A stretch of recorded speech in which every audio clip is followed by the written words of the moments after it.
Hey everyone, and welcome back to another video. In this video, I'm going to show you how to find your embed code from Calendly for Squarespace.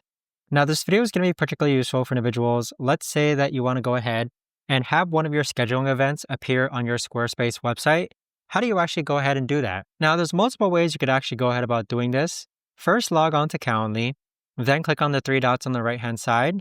Then click on Add to Website. Now, you can add Calendly to your Squarespace website via a pop-up widget, inline embed, or pop-up text. We're going to click on Inline Embed, then click on Continue.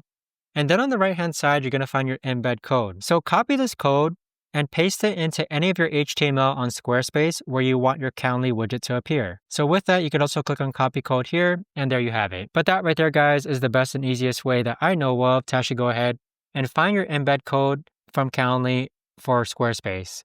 If you guys know of a better or easier way to actually do this, let me know in the comments down below. I would love to know. Thanks so much for watching, everyone, and I'll see you guys all in the next video.